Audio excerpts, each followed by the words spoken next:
कहानी की शुरुआत में हमें दो लोगों को दिखाया जाता है जो यहाँ लिज़ार्ड पकड़ रहे होते हैं। तभी ये यहाँ एक बोर्ड को देखते हैं जिस पर लिखा होता है कि यहाँ आना खतरनाक है। इतने में ही एक अपने साथी से कहता है कि हमें यहाँ से निकलना होगा। इसके बाद जब वो अपना जाल निकाल ही रहे होते हैं तभी उसे कुछ आवाज़ आती है और जब वो जाकर देखता है तो उसे वहाँ बहुत बड़ा गड्ढा मिलता है, जिसे देखकर वह काफ़ी हैरान होता है। और जब वह उसमें देखता है तो अचानक से उसका दोस्त उसमें से निकलता है और वो अपने साथी से मदद मांगने लगता है। लेकिन तभी नीचे से एक बहुत बड़ा क्रिएचर उसे अंदर खींच लेता है। ये देखकर दूसरा वाला आदमी वहां से भागने लगता है। इतने में ही उस गड्ढे से एक क्रिएचर का हाथ निकलता है और उस आदमी को भी अंदर खींच लेता है। इसके बाद हम दो सिंगर को देखते हैं जो कि भाई बहन होते हैं और एक फिल्म में गाना गा रहे होते हैं। इसमें लड़के का नाम काओ होता है। गाने के बाद काओ अपनी बहन को बताता है कि मैं पिछली बार जहाँ काम करता था मैंने वहां से काम को छोड़ दिया है क्योंकि वे मेरे सारे कमाए हुए पैसे को खुद ही रख लेता था।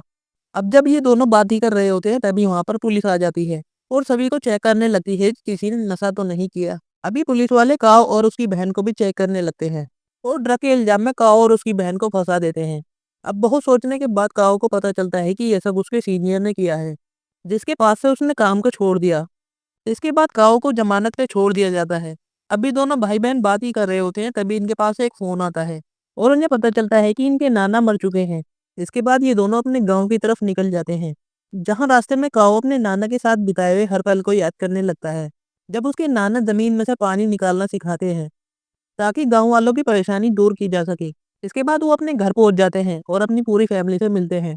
तभी काओ की मुलाकात एक लड़की से होती है जिसका नाम फोन होता है, जो काओ की बचपन की दोस्त होती है और वो एक काफी मशहूर यूट्यूबर बन चुकी थी। इसके बाद यहाँ सीन वापस इनके बचपन में जाता है जहाँ फोन के डैड काओ के नाना को लिजार्ड गिफ्ट करते हैं क्योंकि इन लिजार्डों को बहुत कीमती माना जाता था। लेकिन काओ उन लिजार्ड को छोड़ देता है ये कहकर कि हमें किसी को भी ऐसा पकड़ कर रखना नहीं चाहिए। इसके बाद हम वापस प्रेजेंट में आते हैं जहाँ हमें उन्हीं आदमियों को दिखाया जाता है जिनको उस क्रीचर ने खा लिया था। इन दोनों को उस क्रीचर ने एक गुफा में रखा था ताकि वो उन्हें बाद में खा सके।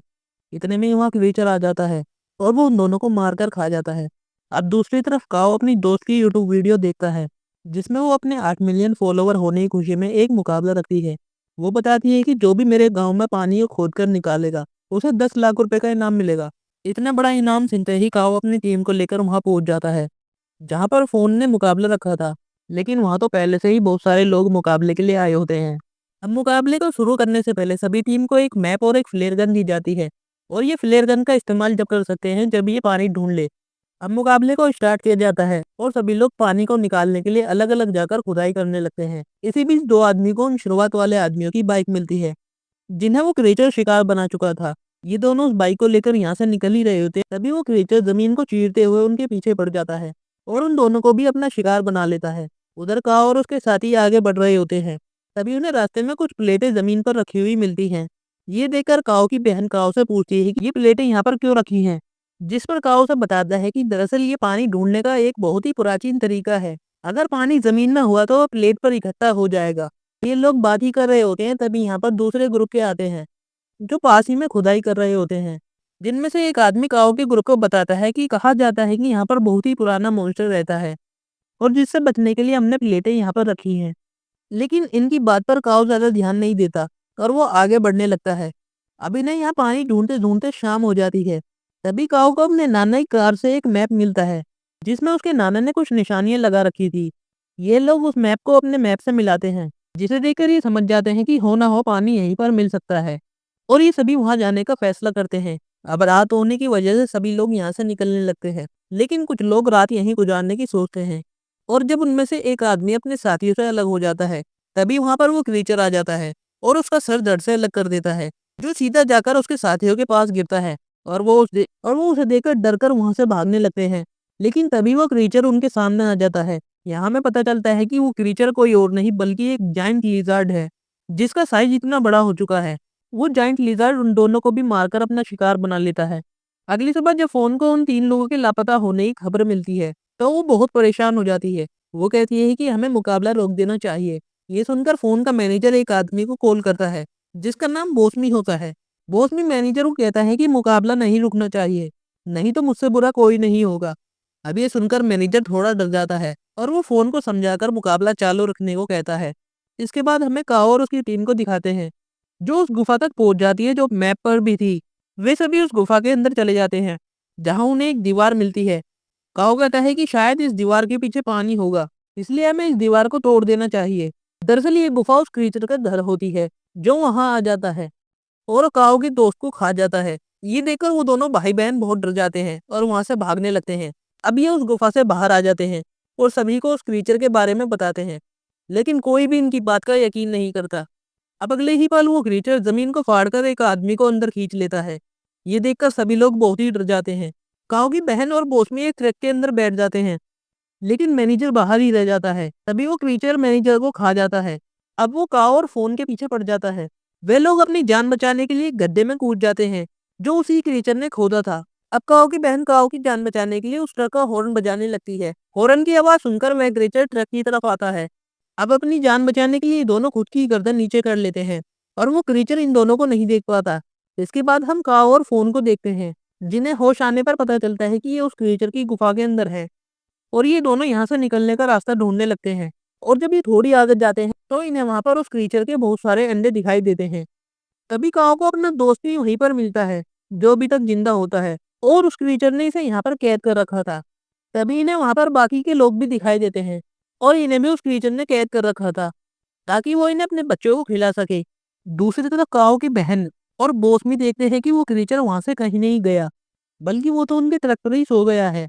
अब काओ की बहन बिना कोई शोर मचाए वहां से निकलकर एक दूसरी कार में बैठ जाती है और उसके तुरंत बाद बोस्मी वहां से निकलने की सोचता है, लेकिन उससे कुछ आवाज हो जाती है और वो क्रीचर जाग जाता है।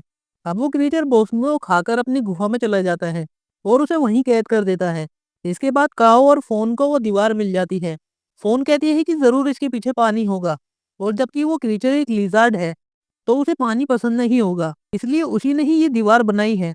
काओ और फोन गुफा से बाहर आ जाते हैं और उन्हें कुछ लोग मिलते हैं, लेकिन तभी वो क्रीचर वहां आ जाता है और वो देखते ही देखते बहुत सारे लोगों को मार देता है। अब वो क्रीचर फोन को भी देख लेता है और उसे उठाकर अपने साथ ले जाता है। अब ये देखकर काओ वहां फ्लेयर गन चला देता है, जिसे देखकर बाकी के बचे लोग वहां पर आ जाते हैं। तभी काओ की बहन भी वहां पर आ जाती है, जो काओ को देखकर बहुत खुश होती है। अभी सभी मिलकर एक प्लान बनाते हैं और बहुत तेज आवाज में गाने बजाने लगते हैं, जिसे सुनकर वो क्रीचर बाहर आ जाती है। उसके बाहर आते ही वे उसे एक जाल में फंसा लेते हैं। दूसरी तरफ काओ की बहन और बाकी के सभी लोग उन लोगों को बचाने के लिए जाते हैं, जिन्हें उन क्रीचर ने कैद कर रखा था। इधर वो क्रीचर उस जाल को तोड़कर उन पर हमला कर देती है और अपनी गुफा में वापस चली जाती है। दूसरी तरफ काओ की बहन सभी लोगों को आजाद कर देती है। तभी बोस्मी वहां से भाग जाता है और फोन उसे ढूंढने के लिए चली जाती है। उधर वे लोग बोस्मी के लाए हुए बॉम्ब को उस दीवार पर फिट कर देते हैं, जिसके बाद काओ उस बॉम्ब के रिमोट को लेकर बोस्मी और फोन को लाने के लिए चला जाता है।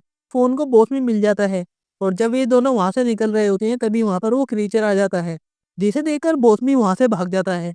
अब वो क्रीचर जैसे ही फोन पर अटैक करने वाला होता है, तभी वहां काओ आकर उस क्रीचर पर हमला कर देता है, लेकिन काओ के हमले से उस क्रीचर को कुछ नहीं होता और वो फोन को अपनी पूंछ से पकड़ लेता है। तभी काओ उस क्रीचर पर फ्लेयर गन चलाता है, जिससे उस क्रीचर का ध्यान भटक जाता है। इतने में ही फोन और काओ वहां से भाग जाते हैं। अब काओ उस रिमोट का बटन दबा देता है, जिससे एक ब्लास्ट होता है और वो दीवार टूट जाती है, जिसके अंदर से बहुत सारा पानी निकलता है और पूरी गुफा में फैलने लगता है।